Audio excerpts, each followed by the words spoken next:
Good morning friends. ਅੱਜ ਆਪਾਂ transportation ਵਾਲੇ ਚੈਪਟਰ ਦਾ ਨੈਕਸਟ ਪੁਆਇੰਟ ਕਰਾਂਗੇ। ਕੱਲ੍ਹ ਆਪਾਂ ਮੋਦੀ ਮੈਥਡ ਕੀਤਾ ਸੀ।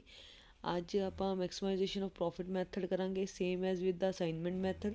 ਜਿੱਦਾਂ ਕਿ ਆਪਾਂ ਅਸਾਈਨਮੈਂਟ ਮੈਥਡ ਕੀਤਾ ਸੀ, ਪ੍ਰੋਫਿਟ ਜਾਂ ਸੇਲ ਦਿੱਤਾ ਹੋਵੇ ਤਾਂ ਮੈਕਸੀਮਾਈਜ਼ ਐਲੀਮੈਂਟ ਦੇ ਵਿੱਚੋਂ ਸਾਰਾ ਦਾ ਸਾਰਾ ਮੈਟ੍ਰਿਕਸ ਜਿਹੜਾ ਇੱਕ ਵਾਰੀ ਮਾਈਨਸ ਕਰ ਦੇਣਾ, ਦੈਨ ਫਰਦਰ ਕੁਐਸਚਨ ਕਰਨਾ। ਹੁਣ ਜਿਹੜਾ ਇਹ ਵਾਲਾ ਕੁਐਸਚਨ ਹੈ, ਇਹਦੇ ਵਿੱਚ ਆਪਾਂ 3 ਪੁਆਇੰਟ ਕਵਰ ਕਰਾਂਗੇ। ਇੱਕ ਤਾਂ ਮੈਕਸੀਮਾਈਜੇਸ਼ਨ ਦਾ, ਠੀਕ ਹੈ ਜੀ, ਦੂਸਰਾ ਡੰਮੀ ਦਾ, ਤੀਸਰਾ ਜਿਹੜਾ ਹੈਗਾ ਮੋਦੀ ਦਾ। ਹੁਣ ਤੁਹਾਨੂੰ ਇੱਕ ਵਾਰੀ ਦੇਖ ਲੈਣਾ ਚਾਹੀਦਾ ਮੈਕਸਿਮਾਈਜੇਸ਼ਨ ਦਾ ਪ੍ਰੋਫਿਟ ਦਾ ਮੈਥਡ ਹੈ। So first element 40, then 44, 38, 20, 35, 38, 22, 30, 28, 33, 30, 30। ਸੋ ਮੈਕਸਿਮਮ ਐਲੀਮੈਂਟ ਕੀ ਹੈ ਆਪਣੇ ਕੋਲ ਇਸ ਉਹਦੇ ਵਿੱਚ 44। ਸੋ ਇੱਕ ਤਾਂ ਇਹ ਸਾਰੇ ਮੈਟ੍ਰਿਕਸ ਨੂੰ ਇਹਦੇ ਵਿੱਚੋਂ ਮਾਈਨਸ ਕਰਨਾ। ਸੈਕਿੰਡ ਕੀ ਆਪਾਂ ਅਵੇਲੇਬਿਲਿਟੀਜ਼ ਚੈੱਕ ਕਰਨੀਆਂ ਹੁੰਦੀਆਂ ਨੇ। 40, 20, 60, 60 ਪਲੱਸ 60 120 ਪਲੱਸ 30 150। मतलब अपने को इस साइड आ गया 150। ਹੁਣ ਇਸ ਸਾਈਡ ਦੇਖਾਂਗੇ 100 30 130 70 200। ਮਤਲਬ ਕਿ ਇੱਕ ਤਾਂ ਆਪਣੇ ਕੋਲ ਅਵੇਲੇਬਿਲਿਟੀ ਘੱਟ ਆ, ਆਪਾਂ ਉਹਨੂੰ ਡੰਮੀ ਇੰਟਰੋਡਿਊਸ ਕਰਨੀ ਪਏਗੀ। ਹੁਣ ਅਵੇਲੇਬਿਲਿਟੀ ਹੈ ਕਿਸ ਸਾਈਡ ਘੱਟ, ਕਾਲਮ ਵਾਈਜ਼ ਆਪਣੇ ਕੋਲ ਜਿਹੜੀਆਂ ਵੈਲਿਊਜ਼ ਆ ਉੱਧਰਲੀ ਸਾਈਡ ਅਵੇਲੇਬਿਲਿਟੀ ਘੱਟ ਹੈ, ਤਾਂ ਮਤਲਬ ਜਿਹੜੀ ਡੰਮੀ ਇੰਟਰੋਡਿਊਸ ਹੋਏਗੀ ਉਹ ਕਾਲਮ ਵਾਲੀ ਸਾਈਡ ਹੋਏਗੀ। ਠੀਕ ਹੈ ਜੀ। ਕਿੰਨੇ ਦੀ ਡੰਮੀ ਇੰਟਰੋਡਿਊਸ ਹੋਏਗੀ, ਇੱਥੇ 200 ਹੈ, ਇੱਥੇ 150 ਦਾ 50 ਦੀ ਡੰਮੀ ਇੰਟਰੋਡਿਊਸ ਹੋ ਜਾਏਗੀ, ਬਾਕੀ ਸਭ ਜਗ੍ਹਾ ਆ ਜਾਏਗੀ 0 0। ਠੀਕ ਹੈ ਜੀ। ਇੱਕ ਤਾਂ ਸਭ ਤੋਂ ਪਹਿਲਾਂ ਇਹ ਕਰਨਾ ਕਿ ਆਪਾਂ ਜਿਹੜਾ ਮੈਕਸਿਮਮ ਐਲੀਮੈਂਟ ਆ ਉਹ 'ਚੋਂ ਸਾਰੇ ਮੈਟ੍ਰਿਕਸ ਨੂੰ ਪਹਿਲਾਂ ਮਾਈਨਸ ਕਰਕੇ ਫਾਰਮੂਲੇਟ ਕਰਨਾ, ਦੈਨ ਡੰਮੀ ਇੰਟਰੋਡਿਊਸ ਕਰਨੀ ਹੈ। ਇਹ ਤੁਹਾਨੂੰ ਮੈਂ ਇੱਥੇ ਤਾਂ ਦੱਸ ਦਿੱਤਾ ਕਿਉਂਕਿ ਇੱਥੇ ਅਵੇਲੇਬਿਲਿਟੀ ਉਹਦੇ ਘੱਟ ਸੀਗੀ, ਪਰ ਡੰਮੀ ਆਪਾਂ ਨੈਕਸਟ ਸਟੇਜ 'ਤੇ ਇੰਟਰੋਡਿਊਸ ਕਰਨੀ ਹੈ ਜਦੋਂ ਆਪਾਂ ਇੱਕ ਵਾਰੀ ਮੈਕਸੀਮਾਈਜ਼ ਦੇ ਮੈਟ੍ਰਿਕਸ ਨੂੰ ਮਿਨੀਮਾਈਜ਼ 'ਚ ਕਨਵਰਟ ਕਰ ਲਿਆ। ਹੁਣ ਆਪਾਂ ਡਿਡਕਸ਼ਨ ਕਰ ਲਈਏ ਇਸ ਪੂਰੇ ਮੈਟ੍ਰਿਕਸ 'ਚੋਂ। 44 ਮਾਈਨਸ 40 ਤਾਂ ਆਪਣੇ ਕੋਲ 4 ਆ ਗਿਆ। 44 ਮਾਈਨਸ 44 0, 44 ਮਾਈਨਸ 38 6। ਇਸ ਤਰ੍ਹਾਂ ਆਪਾਂ ਸਾਰੇ ਮੈਟ੍ਰਿਕਸ ਨੂੰ ਮਾਈਨਸ ਕਰ ਲਿਆ ਤਾਂ ਆਪਣੇ ਕੋਲ ਨਿਊ ਮੈਟ੍ਰਿਕਸ ਜਿਹੜਾ ਫਾਰਮੂਲੇਟ ਹੋਇਆ ਮਿਨੀਮਾਈਜੇਸ਼ਨ ਦਾ, ਆਪਣੇ ਕੋਲ ਇਹ ਮੈਟ੍ਰਿਕਸ ਫਾਰਮੂਲੇਟ ਹੋਇਆ। ਹਾਂਜੀ, ਹੁਣ ਆਪਾਂ ਮਿਨੀਮਾਈਜੇਸ਼ਨ ਦਾ ਮੈਟ੍ਰਿਕਸ ਆਪਾਂ ਫਾਰਮੂਲੇਟ ਕਰ ਲਿਆ। ਹੁਣ ਆਪਾਂ ਕਰਾਂਗੇ ਡਿਡਕਸ਼ਨਸ। ਤੋਂ ਮਿਨੀਮਮ ਐਲੀਮੈਂਟ ਦੇਖਾਂਗੇ, 2 ਮਿਨੀਮਮ ਇੱਧਰ 0 ਇੱਧਰ 4, ਤਾਂ ਆਪਣੇ ਕੋਲ ਯੂਨਿਟ ਪੈਨਲਟੀ ਆ ਜਾਏਗੀ 4। ਇੱਥੇ ਮਿਨੀਮਮ 0, ਇੱਥੇ ਮਿਨੀਮਮ 0, ਯੂਨਿਟ ਪੈਨਲਟੀ ਆ ਜਾਏਗੀ 0। Then 0 minus 6 6। ਹੁਣ ਇੱਧਰਲੀ ਸਾਈਡ ਦੇਖਾਂਗੇ 4 minus 0 4, 9 minus 6 3, 14 minus 16 2, 11 minus 14 3, 0 minus 0 0। So ਹੁਣ ਆਪਣੇ ਕੋਲ ਜਿਹੜੀ ਪੈਨਲਟੀ ਰਾਈਜ਼ ਹੋਈ ਹੈ ਉਹ 'ਚ ਮੈਕਸਿਮਮ ਪੈਨਲਟੀ ਕਿੱਧਰਲੀ ਸਾਈਡ ਆਈ ਹੈ, ਇਸ ਸਾਈਡ, ਔਰ ਮਿਨੀਮਮ ਕਿੱਧਰ ਵੈਲਿਊ ਹੈ, ਇਸ ਸਾਈਡ। ਸੋ ਆਪਣਾ ਫਸਟ ਐਲੋਕੇਸ਼ਨ ਹੋ ਜਾਏਗੀ ਇਸ ਜਗ੍ਹਾ 'ਤੇ। ਡਿਮਾਂਡ 50 ਦੀ, ਸਪਲਾਈ 70 ਦੀ, ਤਾਂ ਕਿੰਨਾ ਐਡਜਸਟ ਹੋ ਜਾਏਗਾ 50। ਤੁਸੀਂ ਜ਼ਰੂਰ ਨਹੀਂ ਇਹਨੂੰ ਡਿਮਾਂਡ ਸਪਲਾਈ ਮੰਨ ਸਕਦੇ, ਕਪੈਸਿਟੀ ਰਿਕੁਆਇਰਮੈਂਟ ਕੁਛ ਵੀ ਚੀਜ਼ ਫੋਮ ਮੰਨ ਸਕਦੇ, ਕੋਈ ਦਿੱਕਤ ਵਾਲੀ ਗੱਲ ਨਹੀਂ। ਹੁਣ ਇਸ ਜਗ੍ਹਾ 'ਤੇ ਕਿਸੇ ਵੀ ਤਰ੍ਹਾਂ ਦੀ ਕੋਈ ਵੀ ਐਲੋਕੇਸ਼ਨ ਨਹੀਂ ਹੋਏਗੀ ਇਸ ਕਾਲਮ ਦੇ ਵਿੱਚ। ਨੈਕਸਟ ਪੈਨਲਟੀ ਡਰਾਈਵ ਕਰਦੇ ਹਾਂ ਆਪਾਂ UP2। ਹੁਣ ਇਹ ਕਾਲਮ ਨੂੰ ਇੱਕ ਵਾਰੀ ਮੈਂ ਕੈਂਸਲ ਕਰ ਦੇਣੀ, ਤੁਸੀਂ ਪੇਪਰ ਦੇ ਵਿੱਚ ਇਹਨੂੰ ਪੈਨਸਿਲ ਦੇ ਨਾਲ ਹੀ ਕੈਂਸਲ ਕਰਨਾ, ਪੈਨ ਦੇ ਨਾਲ ਨਹੀਂ ਕਰਨਾ। ਠੀਕ ਹੈ ਜੀ। ਚਲੋ ਹੁਣ ਨੈਕਸਟ 4 ਔਰ 11 ਮਿਨੀਮਮ ਹੈ, ਤਾਂ ਮਿਨੀਮਮ ਐਲੀਮੈਂਟ ਕਿੰਨਾ ਆ ਗਿਆ ਆਪਣੇ ਕੋਲ 7। 0 और 9 मिनिमम है, तो एलिमेंट क्या आ गया अपने को 9। दैन 6 और 6 0। ठीक है जी। ਹੁਣ UP2 ਦੇ ਵਿੱਚ 4 ਮਾਈਨਸ 0 4, 9 ਮਾਈਨਸ 6 3, 14 ਮਾਈਨਸ 16 2, 14 ਮਾਈਨਸ 11 3। ਇਹ ਵਾਲਾ ਤਾਂ ਕੈਂਸਲ ਹੀ ਹੋ ਗਿਆ। ਹੁਣ ਦੇਖੋ ਜੀ ਮੈਕਸਿਮਮ ਐਲੀਮੈਂਟ ਕਿੱਥੇ ਹੈ, 9 ਵਾਲਾ, ਇਹਨੂੰ ਆਪਾਂ ਸਿਲੈਕਟ ਕਰ ਲਿਆ। ਇਹ 'ਚ ਮਿਨੀਮਮ ਕਿੱਥੇ ਹੈ ਜੀ 40 ਤੇ, 0 ਤੇ। ਸੋ 9 ਦੀ ਐਲੋਕੇਸ਼ਨ ਰਿਕੁਆਇਰਮੈਂਟ ਕਿੰਨੀ ਹੈ 40 ਦੀ, ਸਪਲਾਈ ਕਿੰਨੀ ਹੈ 30 ਦੀ। ਕਿੰਨੀ ਐਡਜਸਟਮੈਂਟ ਹੋ ਸਕਦੀ ਆਪਣੇ ਕੋਲ 30 ਦੀ। ਇੱਥੇ ਬੈਲੈਂਸ ਕਿੰਨਾ ਬਚ ਗਿਆ ਆਪਣੇ ਕੋਲ 10। ਸੋ ਇਸ ਕਾਲਮ ਨੂੰ ਕ੍ਰੋਸ ਕਰ ਦਿੱਤਾ ਜਾਏਗਾ, ਰੋ ਨੂੰ ਸੌਰੀ। ਇਸ ਜਗ੍ਹਾ 'ਤੇ ਕਿਸੇ ਵੀ ਤਰ੍ਹਾਂ ਦੀ ਕੋਈ ਐਲੋਕੇਸ਼ਨ ਨਹੀਂ ਹੋਏਗੀ। ਹੁਣ ਆਪਾਂ ਨੈਕਸਟ ਪੈਨਲਟੀ ਡਰਾਈਵ ਕਰਦੇ ਹਾਂ UP3। ਹੁਣ ਮਿਨੀਮਮ ਐਲੀਮੈਂਟ ਕੀ ਹੈ 4 ਔਰ 11 ਔਰ 7 7 ਆ ਗਿਆ। ਇਸ ਜਗ੍ਹਾ 'ਤੇ ਕੋਈ ਐਲੋਕੇਸ਼ਨ ਨਹੀਂ। Then 6 minus 6 0। ਠੀਕ ਹੈ ਜੀ, 0। ਹੁਣ ਇਸ ਤਰਫ ਆ ਜਾਵਾਂਗੇ 4 ਮਾਈਨਸ 6 2, 6 और 19 जो सब्सट्रैक्ट करेंगे तो कितनी वर्थ बचेगी अपने को 13। 22 और 16 6, 11 और 14 3। ਹੁਣ ਮੈਕਸਿਮਮ ਐਲੀਮੈਂਟ ਕਿੱਥੇ ਆ ਰਿਹਾ, ਉਧਰ 7 ਹੈ, ਇੱਧਰ 13 6 3। ਤਾਂ ਇਸੇ ਸਾਈਡ ਹੈ 13 ਵਾਲੀ ਸਾਈਡ ਐਰੋ ਕਰ ਲਈਏ। ਇਹਦੇ ਵਿੱਚ ਮਿਨੀਮਮ ਐਲੀਮੈਂਟ ਕਿੱਥੇ ਹੈ 6 ਹੈ ਜੀ। ਡਿਮਾਂਡ ਹੈ 20 ਦੀ, ਸਪਲਾਈ ਵੀ 20 ਦੀ ਆਪਾਂ ਕਰ ਸਕਦੇ ਹਾਂ ਜੀ, ਕਰ ਦਿੱਤੀ। ਠੀਕ ਹੈ ਜੀ, ਇੱਥੇ ख़त्म हो गया, ਇਹ ਚੀਜ਼ ਫਿਨਿਸ਼ ਹੋ ਗਈ। ਔਰ ਕਾਲਮ ਆਪਣੇ ਕੋਲ जी कॉलम अपने को लेवल ख़त्म हो गया। ठीक है जी, ਹੁਣ ਨੈਕਸਟ ਕੈਲਕੂਲੇਸ਼ਨ ਕਰਾਂਗੇ ਯੂਪੀ 4 ਦੀ। 4 ਮਾਈਨਸ ਉਧਰ ਅਕੇਲਾ 4 ਹੀ ਰਹਿ ਗਿਆ, ਕੁਛ ਨਹੀਂ ਸਬਸਟ੍ਰੈਕਟ ਹੋਏਗਾ।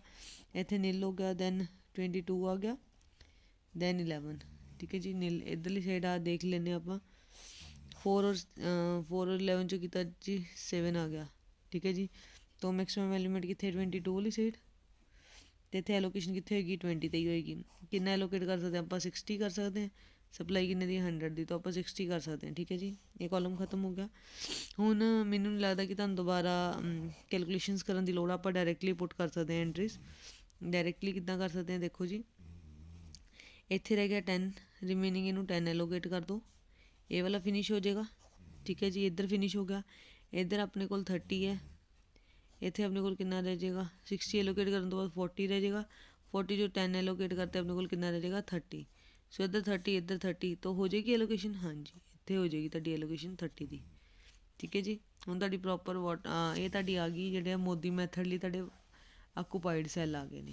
ਠੀਕ ਹੈ ਜੀ, ਪਹਿਲਾਂ ਤਾਂ ਆਪਾਂ ਇਹਦੀ ਵਰਥ ਕੱਢ ਲਾਂਗੇ। 4 × 10, 0 × 30, 6 × 20, 22 × 60, 11 × 30, 0 × 50। ਠੀਕ ਹੈ ਜੀ, ਇਹ ਤੁਹਾਡਾ ਜਿਹੜਾ ਹੈਗਾ ਟਰਾਂਸਪੋਰਟੇਸ਼ਨ ਕੋਸਟ ਦਾ ਟੋਟਲ ਨਿਕਲੇਗਾ। ਇਹਨੂੰ ਕਰਨ ਤੋਂ ਬਾਅਦ ਹੁਣ ਆਪਾਂ ਨੈਕਸਟ ਸਟੈਪ ਕਰਨਾ ਮੋਦੀ ਮੈਥਡ। ਇਹਦੀ ਵੀਡੀਓ ਜਿਹੜੀ ਹੈਗੀ ਨੈਕਸਟ ਮੋਦੀ ਮੈਥਡ ਦੀ, ਇਹ ਮੈਂ ਤੁਹਾਨੂੰ ਹੁਣੀ ਨਾਲ ਦੀ ਨਾਲ ਹੀ ਸੋਲਵ ਕਰਵਾ ਦਿੰਦੀ ਹਾਂ। ਹੁਣ ਆਪਾਂ ਦੇਖਾਂਗੇ ਜਿਹੜੇ ਆਪਣੀ ਐਲੋਕੇਸ਼ਨ ਹੋਈਆਂ ਸੀ, ਉਹ ਹੋਈਆਂ ਸੀ ਆਪਣੀਆਂ 1 2 3 4 5 ਔਰ 6। ਔਰ ਜਿਹੜੀ ਆਪਣੀ ਡੰਮੀ ਇੰਟਰੋਡਿਊਸ ਕਰਨ ਤੋਂ ਬਾਅਦ ਕਿੰਨੇ M+N ਕਿੰਨੇ ਸੀਗੇ 8, ਅਤੇ ਜਨਰੇਟਿਵ ਸੋਲਿਊਸ਼ਨ ਕਿੰਨੇ ਆਣੇ ਚਾਹੀਦੇ 7, ਆਪਣੇ ਕਿੰਨੇ ਆਏ 6। ਅਤੇ ਇਹਦੇ ਵਿੱਚ ਕੀ ਇੰਟਰੋਡਿਊਸ ਹੋ ਜਾਊਗਾ ਐਪਸੀਲਨ। ਐਪਸੀਲਨ ਦਾ ਮਤਲਬ ਹੁੰਦਾ ਇਨਫਿਨਿਟੀ ਈ, ਮਤਲਬ ਕਿਸੇ ਵੀ ਜਗ੍ਹਾ 'ਤੇ ਆਪਾਂ ਇਨਫਿਨਿਟੀ ਈ ਵਰਥ ਐਪਲੀਕੇਬਲ ਕਰ ਲੈਂਦੇ ਤਾਂ ਕਿ ਇਹਨੂੰ ਐਲੋਕੇਟਡ ਸੈੱਲ ਮੰਨ ਲਈਏ ਅਤੇ ਆਪਣਾ ਲੂਪ ਕੰਪਲੀਟ ਹੋ ਜਾਵੇ। ਠੀਕ ਹੈ ਜੀ, ਹੁਣ ਨੀਚੇ ਆਪਣੇ ਯੂਜ਼ਡ ਸੈੱਲ ਆਕੂਪਾਈਡ ਸੈੱਲ ਦਿੱਤੇ ਆ, ਵਾਟਰ ਸੈੱਲ ਦਿੱਤੇ, ਤਾਂ ਆਪਾਂ R1 K1 ਦੀ ਵੈਲਿਊ ਕੱਢ ਲਾਂਗੇ। ਲੈਟ ਸਪੋਜ਼ R1 ਆਪਾਂ ਇੱਕ ਵਾਰੀ 0 ਸਪੋਜ਼ ਕਰ ਲੈਂਦੇ ਹਾਂ। R1 ਆਪਣਾ 0 ਹੋ ਗਿਆ। K1 ਕਿੰਨਾ ਆ ਜਾਏਗਾ ਆਪਣੇ ਕੋਲ, K1 ਹੋ ਜਾਏਗਾ ਆਪਣੇ ਕੋਲ 4। ਅਗਰ K1 4 ਹੈ ਤਾਂ R2 ਕਿੰਨਾ ਹੋ ਜਾਏਗਾ ਆਪਣੇ ਕੋਲ -4। ਠੀਕ ਹੈ ਜੀ, R2 ਹੋ ਗਿਆ -4। ਅਗਰ R1 0 ਹੈ, K3 ਕਿੰਨਾ ਹੋ ਜਾਏਗਾ 22। ਠੀਕ ਹੈ ਜੀ, K3 ਆ ਗਿਆ ਆਪਣੇ ਕੋਲ 22। ਫਿਰ R1 और K4, R1 K4। ਅਗਰ R1 0 ਹੈ ਤਾਂ K4 ਕਿੰਨਾ ਹੋ ਜਾਏਗਾ ਆਪਣੇ ਕੋਲ 11। K4 ਆਪਣੇ ਕੋਲ ਕਿੰਨਾ ਆ ਜਾਏਗਾ 11। ਅਗਰ R1 0 ਹੈ ਤਾਂ K5 ਕਿੰਨਾ ਹੈ 0 ਹੋ ਜਾਏਗਾ। ਅਗਰ R3 ਆਪਣੇ ਕੋਲ 11 ਆਇਆ ਉੱਪਰ, ਨਹੀਂ ਸੋਰੀ R3 ਆਪਾਂ ਕੱਢਿਆ ਨਹੀਂ। ਅਗਰ K2 ਆਪਣੇ ਕੋਲ K5 ਵੀ ਨਹੀਂ ਆਇਆ ਆਪਣੇ ਕੋਲ। ਲੈਟ ਸਪੋਜ਼ R3 0 ਸਪੋਜ਼ ਕਰ ਲਓ ਤਾਂ K2 ਕਿੰਨਾ ਆ ਜਾਏਗਾ ਆਪਣੇ ਕੋਲ 6 ਆ ਜਾਏਗਾ। ਅਗਰ R3 0 ਹੈ ਤਾਂ K5 ਕਿੰਨਾ ਹੋ ਜਾਏਗਾ 0। ਆਪਣੇ ਕੋਲ ਵੈਲਿਊਜ਼ ਆ ਗਈਆਂ R ਔਰ K ਦੀਆਂ। R ਔਰ K ਦੀਆਂ ਵੈਲਿਊ ਆਉਣ ਤੋਂ ਬਾਅਦ ਆਪਾਂ ਕੀ ਕੱਢਣਾ R1 K1 K2 ਦੀ ਵਰਥ ਕੱਢਣੀ ਹੈ। ਠੀਕ ਹੈ ਜੀ, ਹੁਣ ਅਗਰ R 0 ਹੈ, K2 6 ਹੈ, ਤਾਂ 19 ਚੋਂ ਸਬਸਟ੍ਰੈਕਟ ਕਰਨ ਤੋਂ ਬਾਅਦ ਆਪਣੇ ਕੋਲ ਕਿੰਨਾ ਬਚੇਗਾ 19 ਚੋਂ 0 ਔਰ 6 ਸਬਸਟ੍ਰੈਕਟ ਕਰਨ ਤੋਂ ਬਾਅਦ ਕਿੰਨਾ ਬਚੇਗਾ 13। ਹੁਣ R2 ਆਪਣੇ ਕੋਲ ਹੈਗਾ -4 ਦਾ, K2 ਹੈਗਾ 6 ਦਾ। 4 - 6 2 ਆ ਜਾਏਗਾ, ਪਲੱਸ ਦਾ 2 ਆ ਜਾਏਗਾ, ਅਤੇ ਇਹ 'ਚੋਂ 9 ਚੋਂ ਸਬਸਟ੍ਰੈਕਟ ਕਰਨ 'ਚ 2 ਕਿੰਨਾ ਵਰਥ ਆ ਜਾਏਗਾ ਆਪਣੇ ਕੋਲ 7। ਠੀਕ ਹੈ ਜੀ, ਫਿਰ R2 K3। R2 ਆਪਣੇ ਕੋਲ ਹੈਗਾ -4, K3 ਹੈਗਾ ਆਪਣੇ ਕੋਲ 22। -4 ਚੋਂ 22 ਸਬਸਟ੍ਰੈਕਟ ਕਰਾਂਗੇ ਤਾਂ ਆਪਣੇ ਕੋਲ ਕਿੰਨਾ ਆ ਜਾਏਗਾ 18 ਪਲੱਸ ਦਾ। 18 ਚੋਂ 14 ਸਬਸਟ੍ਰੈਕਟ ਕਰਾਂਗੇ ਤਾਂ ਆਪਣੇ ਕੋਲ ਕਿੰਨਾ ਆ ਜਾਏਗਾ -4। ਠੀਕ ਹੈ ਜੀ, R2 K4। R2 ਆਪਣੇ ਕੋਲ -4 ਹੈ, ਅਤੇ K2 ਆਪਣੇ ਕੋਲ ਹੈਗਾ 11, K4 ਸੋਰੀ 11 ਹੈ। R2 K4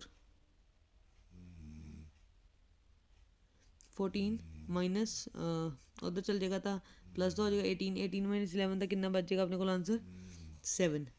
ਠੀਕ ਹੈ ਜੀ, ਫਿਰ R2 K5 0 ਚੋਂ 0 ਮਾਈਨਸ ਕੀਤੇ ਔਰ 40 ਉਹ ਕੀਤੇ ਹੈ, ਤਾਂ ਆਪਣੇ ਕੋਲ ਕਿੰਨਾ ਆ ਜਾਏਗਾ R2 K5। ਅਗਰ R2 ਆਪਣੇ ਕੋਲ -4 ਹੈ ਔਰ K5 ਆਪਣੇ ਕੋਲ 0 ਹੈ, ਤਾਂ ਇੱਧਰ ਕਿੰਨਾ ਆ ਜਾਏਗਾ ਆਪਣੇ ਕੋਲ 4। ਠੀਕ ਹੈ ਜੀ, ਫਿਰ R3 K1। R3 0, K1 4। 4 ਚੋਂ 6 ਸਬਸਟ੍ਰੈਕਟ ਹੋਣਗੇ ਤਾਂ ਕਿੰਨਾ ਆ ਜਾਏਗਾ ਆਪਣੇ ਕੋਲ 2। R3 K3 R3 ਸੀਗਾ ਆਪਣੇ ਕੋਲ 0, K3 ਸੀਗਾ 22, 22 ਚੋਂ 16 ਸਬਸਟ੍ਰੈਕਟ ਹੋਣਗੇ ਤਾਂ ਆਪਣੇ ਕੋਲ ਕੀ ਵੈਲਿਊ ਆਏਗੀ ਮਾਈਨਸ ਦੀ 6। ਇੱਕ ਆਪਣੇ ਕੋਲ ਇੱਥੇ -6 ਆਇਆ, ਇੱਕ ਇੱਥੇ -4 ਆ ਚੁੱਕਾ ਹੈ, ਠੀਕ ਹੈ ਜੀ। ਹੁਣ R3 K4 R3 ਆਪਣੇ ਕੋਲ 0 ਹੈ, K4 ਆਪਣੇ ਕੋਲ 11 ਹੈ, 11 ਚੋਂ 14 ਮਾਈਨਸ ਕਰਾਂਗੇ ਤਾਂ ਆਪਣੇ ਕੋਲ ਕਿੰਨਾ ਆਏਗਾ ਜੀ 3 ਪੋਜ਼ੀਟਿਵ ਦਾ। ਹੁਣ ਦੋ ਵੈਲਿਊ ਮਾਈਨਸ ਦੀਆਂ -4 ਔਰ -6। ਹੁਣ ਦੇਖੋ R3 K3, ਠੀਕ ਹੈ ਜੀ, ਅਤੇ R2 K3 ਹੈ, ਅਤੇ ਇੱਧਰ ਹੈਗਾ R3 K3। ਹੁਣ ਆਪਣਾ ਲੂਪ ਜਿਹੜਾ ਜਨਰੇਟ ਹੋਏਗਾ ਇਸ ਪੁਆਇੰਟ ਤੋਂ ਹੋਏਗਾ। ਹੁਣ ਆਪਣਾ ਜਿਹੜਾ ਲੂਪ ਹੈ ਉਹ R3 K3 ਤੋਂ ਸਟਾਰਟ ਹੋਇਆ -6 ਤੋਂ, ਠੀਕ ਹੈ ਜੀ। ਹੁਣ ਆਪਾਂ ਇੱਥੇ ਇੱਕ ਵਾਰੀ ਜਿਹੜੀਆਂ ਵੈਲਿਊਜ਼ ਕੱਢੀਆਂ ਹੋਈਆਂ ਇੱਕ ਵਾਰੀ ਆਪਾਂ ਉਹਨੂੰ ਫਿਲ ਕਰ ਲੈਂਦੇ ਹਾਂ। R1 ਆਪਣੇ ਕੋਲ 0 ਹੈ, R2 -4 ਹੈ, R3 ਆਪਣੇ ਕੋਲ 0 ਹੈ, K1 ਆਪਣੇ ਕੋਲ 4 ਹੈ, K2 ਆਪਣੇ ਕੋਲ 6 ਹੈ, K3 ਆਪਣੇ ਕੋਲ 22 ਹੈ, K4 ਆਪਣੇ ਕੋਲ 11 ਸੀਗਾ, ਅਤੇ K5 ਸੀਗਾ ਆਪਣੇ ਕੋਲ 0। ਹੁਣ ਆਪਣਾ ਜਿਹੜਾ ਲੂਪ ਸਟਾਰਟ ਹੋਣਾ ਉਹ ਇੱਥੋਂ ਸਟਾਰਟ ਹੋਣਾ। ਹੁਣ ਆਪਾਂ ਇਹ ਦੇਖਣਾ ਕਿ ਆਪਣੇ ਕੋਲ ਐਪੀਲੇਸ਼ਨ ਆਪਾਂ ਇੰਟਰੋਡਿਊਸ ਕੀਤਾ ਇਸ ਜਗ੍ਹਾ 'ਤੇ, ਐਪਸੀਲਨ ਇੰਟਰੋਡਿਊਸ ਕੀਤਾ ਆਪਾਂ ਇਸ ਜਗ੍ਹਾ 'ਤੇ, ਠੀਕ ਹੈ ਜੀ, ਤਾਂ ਕਿ ਆਪਣੇ ਲੂਪ ਦੀ ਅਰੇਂਜਮੈਂਟ ਪੂਰੀ ਹੋ ਸਕੇ, ਕਿਉਂਕਿ 4x4 ਦਾ ਲੂਪ ਚਾਹੀਦਾ ਹੁੰਦਾ ਨਾ ਆਪਾਂ ਨੂੰ ਕਿ 3 ਸਾਈਡ ਵੈਲਿਊ ਆਉਂਦੀ, ਹੁਣ ਇੱਕ ਸਾਈਡ ਨਾ ਵੈਲਿਊ ਆਉਂਦੀ ਹੋਵੇ ਤਾਂ ਵੀ ਮੈਨੇਜ ਹੋ ਜਾਂਦਾ। ਚਲੋ ਜੀ, ਹੁਣ ਆਪਣੇ ਲੂਪ ਜਿਹੜਾ ਚੱਲੇਗਾ ਇਸ ਜਗ੍ਹਾ 'ਤੇ ਚੱਲੇਗਾ,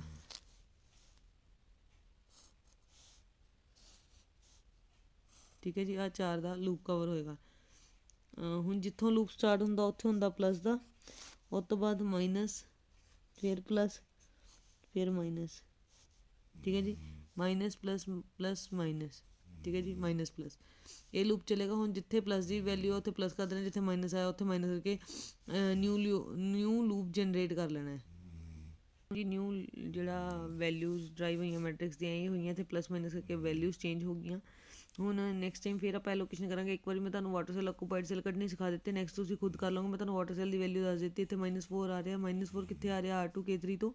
ਦੈਨ ਲੂਪ ਰੀਜਨਰੇਟ ਹੋਏਗਾ, ਰੀਜਨਰੇਟ ਹੋ ਕੇ ਚ ਦੁਬਾਰਾ ਐਲੋਕੇਸ਼ਨ ਹੋਏਗੀ। ਉਹ ਐਲੋਕੇਸ਼ਨ ਤੋਂ ਬਾਅਦ ਜਿਹੜਾ ਤੁਹਾਡਾ ਮੈਟ੍ਰਿਕਸ ਆਏਗਾ ਨਿਊ ਔਰ ਫਰੈਸ਼ ਮੈਟ੍ਰਿਕਸ, ਉਹ ਜਿਹੜਾ ਹੈਗਾ ਤੁਹਾਡਾ ਕੋਰਸ ਦਾ ਐਪਰੋਪ੍ਰੀਏਸ਼ਨ ਕੋਰਸ ਦਾ ਆਨਸਰ ਆ ਜਾਏਗਾ, ਠੀਕ ਹੈ ਜੀ। ਇਹਨੂੰ ਕੰਟੀਨਿਊ ਕਰ ਲੈਣਾ ਔਰ ਇਹਦਾ ਆਨਸਰ ਤਦ ਤੱਕ ਕੱਢੀ ਜਾਣਾ ਜਦ ਤੱਕ ਸਾਰੀਆਂ ਵੈਲਿਊ ਜਿਹੜੀਆਂ ਪੋਜ਼ੀਟਿਵ ਨਹੀਂ ਹੋ ਜਾਂਦੀਆਂ ਵਾਟਰ ਸੈਲ ਦੀਆਂ। ਜਿੱਦਾਂ ਹੀ ਵਾਟਰ ਸੈਲ ਸਾਰਾ ਪੋਜ਼ੀਟਿਵ ਹੋ ਗਿਆ ਉਸ ਟਾਈਮ ਜਿਹੜਾ ਤੁਹਾਡਾ ਆਨਸਰ ਆਏਗਾ ਉਹ ਜਨਰੇਟਡ ਸੋਲਿਊਸ਼ਨ ਹੈਗਾ, ਜਿਹੜਾ ਕੋਸਟ ਹੈ ਮਿਨੀਮਾਈਜ਼ ਹੋ ਚੁੱਕੀ ਹੋਏਗੀ, ਠੀਕ ਹੈ ਜੀ। ਇਹਨੂੰ ਇੱਦਾਂ ਹੀ ਕੰਟੀਨਿਊ ਕਰਨਾ ਕੁਐਸਚਨ ਨੂੰ। ਪਹਿਲਾਂ ਇੱਥੇ ਵਾਟਰ ਸੈਲ ਕੱਢਿਆ ਆਪਾਂ, ਠੀਕ ਹੈ ਜੀ, ਆਕੂਪਾਈਡ ਸੈਲ ਕੱਢਿਆ, non occupied cell water cell ਕੱਢਿਆ, ਇਹਦੀ ਕੈਲਕੂਲੇਸ਼ਨ ਕਰ ਲਈ। ਦੈਨ ਇਸ ਚੀਜ਼ ਦੀ ਕੈਲਕੂਲੇਸ਼ਨ ਕਰ ਲਈ ਤੁਸੀਂ ਵਾਟਰ ਸੈਲ ਔਰ ਨੋਨ ਵਾਟਰ ਸੈਲ ਦੀ, ਤੁਹਾਡਾ ਨੈਕਸਟ ਲੂਪ ਇੱਥੇ ਬਣ ਜਾਏਗਾ। ਹੁਣ ਐਡੀਸ਼ਨ ਹੋ ਜਾਏਗੀ, ਜਿਹੜੀ ਮਿਨੀਮਮ ਵੈਲਿਊਜ਼ ਹੈ ਉਹ ਕਿੰਨੇ ਦੀਆਂ 10 ਹੈ ਮਿਨੀਮਮ ਵੈਲਿਊ, ਤਾਂ 10 ਦੀ ਐਡਜਸਟਮੈਂਟ ਹੋਏਗੀ, ਇੱਥੇ 10 ਇੱਥੇ 20 ਇੱਥੇ 20, ਇੱਦਾਂ ਐਡਜਸਟਮੈਂਟ ਹੋ ਜਾਏਗੀ ਤੁਹਾਡੀ। ਸੌਰੀ, ਇੱਥੇ 10 ਖਤਮ ਹੋ ਜਾਏਗਾ, ਇੱਥੇ 10 ਇੰਟਰੋਡਿਊਸ ਹੋ ਜਾਏਗਾ, ਇੱਥੇ 20 ਹੋ ਜਾਏਗਾ, ਇੱਥੇ 10 ਹੋ ਜਾਏਗਾ, ਤੁਹਾਡੀ ਐਲੋਕੇਸ਼ਨ ਪ੍ਰੋਪਰ ਹੋਗੀ। ਇੱਕ ਚੀਜ਼ ਹੋਰ ਐਲੋਕੇਸ਼ਨ ਕਰਦੇ ਧਿਆਨ ਰੱਖਣਾ, ਜਿਹੜੀ ਆਪਣੇ ਕੋਲ ਅਵੇਲੇਬਿਲਿਟੀਜ਼ ਦੇ ਇਕੁਅਲ ਆ ਉਹਦੇ ਇਕੁਅਲ ਆਉਣਾ ਚਾਹੀਦਾ ਐਲੋਕੇਸ਼ਨ ਵਾਲਾ ਟੋਪਿਕ, ਠੀਕ ਹੈ ਜੀ। ਅਗਰ ਇਹਦੇ ਵਿੱਚ ਕਿਸੇ ਵੀ ਤਰ੍ਹਾਂ ਦੀ ਵੇਰੀਏਸ਼ਨ ਆਉਂਦੀ ਹੈ ਮਤਲਬ ਤੁਸੀਂ ਐਲੋਕੇਸ਼ਨ ਪ੍ਰੋਪਰ ਨਹੀਂ ਕੀਤੀ ਹੈ। ਹੁਣ ਐਲੋਕੇਸ਼ਨ ਪਤਾ ਕਿੱਦਾਂ ਲੱਗਦਾ, ਪਹਿਲਾਂ ਤਾਂ ਉੱਧਰੋਂ ਦੀ ਤਾਂ ਮੈਕਸਿਮਮ ਵੈਲਿਊ ਦੇਖੀ ਦੀ, ਇੱਦਾਂ ਹੀ ਪਲੱਸ ਮਾਈਨਸ ਦੇ ਸਾਈਨ ਦੇ ਵਿੱਚ ਵੀ ਦੇਖੀ ਦੀ ਕਿ ਜਿਹੜੀ ਮਿਨੀਮਮ ਵੈਲਿਊ ਉੱਥੇ ਜਾ ਕੇ ਐਲੋਕੇਸ਼ਨ ਕਰ ਦੀ ਦੀ, ਠੀਕ ਹੈ ਜੀ। ਇਹ ਸੀਗਾ ਅੱਜ ਦਾ ਆਪਣਾ ਜਿਹੜਾ 3 ਟੋਪਿਕ ਆਪਾਂ ਕਵਰ ਕੀਤੇ। ਇਹਦੇ ਵਿੱਚ ਡੰਮੀ, ਮੈਕਸੀਮਾਈਜੇਸ਼ਨ ਨੂੰ ਮਿਨੀਮਾਈਜੇਸ਼ਨ 'ਚ ਕਨਵਰਟ ਕਰਨਾ, ਨੋਨ ਇਕੁਅਲ ਸੈੱਲ ਨੂੰ ਇਕੁਅਲ 'ਚ ਕਨਵਰਟ ਕਰਨਾ ਬਾਈ ਇੰਟਰੋਡਿਊਸਿੰਗ ਡੰਮੀ, ਅਤੇ ਐਪਸੀਲਨ ਇੰਟਰੋਡਿਊਸ ਕਰਨਾ ਜਿੱਥੇ ਕਿ ਵਾਟਰ ਸੈੱਲ ਦੀ ਰਿਕੁਆਇਰਮੈਂਟ ਆਪਣੀ ਕੰਪਲੀਟ ਨਹੀਂ ਹੁੰਦੀ। ਰਿਕੁਆਇਰਮੈਂਟ ਆਪਣੀ ਕੰਪਲੀਟ ਨਹੀਂ ਹੁੰਦੀ। ਰਿਮ ਰਿਕੁਆਇਰਮੈਂਟ ਦਾ ਕੀ formula, m+n-1 number of rows plus number of columns -1, ਜੋ ਵੀ ਵਰਥ ਆਏਗੀ ਉਹ ਆਪਣੀ ਰਿਮ ਰਿਕੁਆਇਰਮੈਂਟ ਦੀ ਫੁੱਲਫਿਲ ਹੋਣੀ ਜ਼ਰੂਰੀ ਹੈ। ਉਹ ਚਾਹੇ 7 ਹੋਵੇ 8 ਹੋਵੇ, ਅਗਰ ਇਕੁਅਲ ਨਹੀਂ ਹੈਗੀ ਤਾਂ ਆਪਾਂ ਐਪਸੀਲਨ ਇੰਟਰੋਡਿਊਸ ਕਰ ਦਿੰਦੇ। ਐਪਸੀਲਨ ਇੱਕ ਤਰ੍ਹਾਂ ਦਾ ਨਲ ਇਨਗਰੀਡੀਐਂਟ ਹੁੰਦਾ, ਬਟ ਇਹਨੂੰ ਤਾਂ ਇੰਟਰੋਡਿਊਸ ਕਰਦੇ ਤਾਂ ਕਿ ਆਪਣੀ ਜਿਹੜੀ ਸੈੱਲ ਰਿਕੁਆਇਰਮੈਂਟ ਆ ਉਹ ਕੰਪਲੀਟ ਹੋ ਜਾਵੇ, ਠੀਕ ਹੈ ਜੀ।